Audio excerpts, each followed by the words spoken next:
బూటకపు హామీలతో కాంగ్రెస్ అధికారంలోకి వచ్చిందన్నారు బీజేపీ స్టేట్ చీఫ్ రామచంద్రరావు. హస్తం పార్టీ నుంచి రాష్ట్రానికి విముక్తి కల్పిస్తామన్నారు.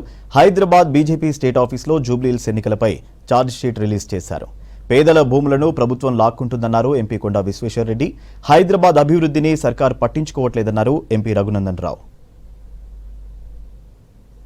భారతీయ జనతా పార్టీ ఈరోజు ఈ కాంగ్రెస్ పార్టీని ప్రశ్నిస్తూ ఉంది. మీరు ఇచ్చినటువంటి ఏదైతే హామీలు ఉన్నాయో ఎన్ని హామీలు మీరు పూర్తి చేశారు? ఏ ఒక మొహంతో ఈరోజు ప్రజల దగ్గర వెళ్తున్నారు? మోసపూరితమైనటువంటి మాటలతో ప్రజల్ని మోసం చేసి అధికారంలో వచ్చి 23 అయిన తర్వాత ఏ వర్గానికి మీరు న్యాయం చేశారని చెప్పేసి భారతీయ జనతా పార్టీ ప్రశ్నిస్తూ ఉంది.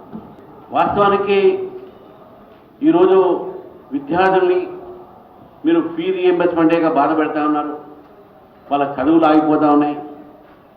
పేషెంట్లకు మీరు హాస్పిటల్స్కు ఆరోగ్యశ్రీ ఒక నిధులు కూడా మీరు రిలీజ్ చేయకుండా కోట్లాది రూపాయలు బకాయిలు పెట్టి ఇటు ఆరోగ్యాలు కూడా పాడైపోతూ ఉన్నాయి.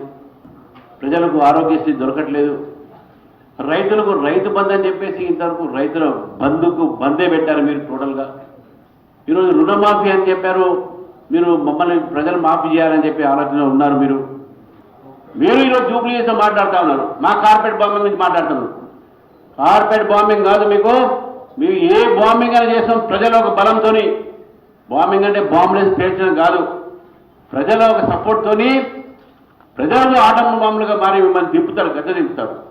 అప్పుడు టీఆర్ఎస్ ప్రభుత్వం ఉన్నప్పుడు 1100 ఎకరాలు సీతారాంపూర్ల సీతారాముల స్వామి భూమి నోటిఫైడ్ ఎండోమెంట్స్ భూమి ప్రభుత్వం తీసుకొని బిజినెస్ మెన్ కమ్మేసింది.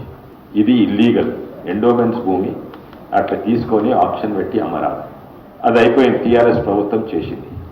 కానీ కాంగ్రెస్ ప్రభుత్వం వచ్చినాక ఆ భూమి వాపస్ తీసుకొని రిజిస్ట్రేషన్ క్యాన్సిల్ చేసుకొని కావాల్సిన తీసుకో ఇంతవరకు ఇవ్వచ్చు, చేస్తలేదు. ఇక్కడనేమో గుడి భూమి తీసుకొని ఇతరులకు అమ్మేసిండ్రు. కానీ జూబ్లీహిల్స్లా ప్రభుత్వ భూమే కాక డిఫెన్స్ భూమి తీసుకొని ఖబరస్థాన్కి ఇస్తున్నారు. ఇది టీఆర్ఎస్ బీఆర్ఎస్ రెండు కాంగ్రెస్ తోటి కలిసి ఉన్నాయి. రెండు ఒకటే. గుడి భూములను గుంజుకోవాలి, కానీ వాళ్ళకు 1 ఎకరం కూడా అడుగుతే ఎందుకంటే అభివృద్ధి కొరకు, డెవలప్మెంట్ కొరకు. కానీ వాళ్ళకు ఒక్కరికి కూడా 1 ఎకరం ఏ మసీద్ భూమి తీసుకుంటేందుకు ధైర్యం లేదు. తీసుకుంటే వాళ్ళ కన్ను గుడి భూముల మీద. ఇక్కడ మళ్ళీ మాట్లాడతారు మేము సెక్యులర్. గత కాంగ్రెస్ ప్రభుత్వం హయాంలో మాదిరిగా ముఖ్యమంత్రి క్యాంపు కార్యాలయంలో ప్రతిరోజు ప్రజా దర్బార్ నిర్వహిస్తాం. గిదే శాత కాలేదు, దీనికి రూపాయి ఖర్చు అవసరం లేదు. రోజుకో మంత్రికి డ్యూటీ చేసి ప్రజా దర్బార్ నిర్వహిస్తారా? ముఖ్యమంత్రి గారు గంట సేపు కూర్చుంటారా? ఈ పని చేస్తే సరిపోతుంటుంది. దీనికి రూపాయి ఖర్చు అవసరం లేదు. ఆల్రెడీ ఆడ ముఖ్యమంత్రికి ఒక క్యాంపు కార్యాలయం ఉంది. ఈ చిన్న పని చేయడం చేత కాలేదు. వాళ్ళకి కూట్లే రాయి తీయడం చేతగానోడు అంటే ఏట్లే రాయి తీస్తా అని చెప్పిండంట. గట్లున్నది కాంగ్రెస్ వాళ్ళు ముచ్చట. ఈ ప్రజా దర్బార్ పైసా ఖర్చు లేకుండా పెట్టి నడపడం చేతగాని వాళ్ళు అంటే వీళ్ళు చాలా ఎత్తమో అన్నారు. ఎన్నికల కంటే ముందు రాహుల్ గాంధీ వచ్చినప్పుడు అడిగిరు మీడియా మిత్రులు, మరి మీరు మస్తు హామీలు ఇస్తున్నారు సార్, ఈ ఇచ్చే హామీలకు అన్ని పైసలు యాడికేలు వస్తాయి, ఎట్లా చేస్తారు అని అడిగితే రాహుల్ గాంధీ గారితో చెప్పిర్రు. రేవంత్ రెడ్డి చెప్పలే అప్పుడు పిసిసి అధ్యక్షుడు. రాహుల్ గాంధీ గారితో ఒక మాట చెప్పించారు. ఏమిచ్చిర్రు? 1,00,000 కోట్లు కక్కిస్తాం. ఇది నేను చెప్తుంది కాదండి. ఇది 1,00,000 కోట్లు కక్కిస్తాం.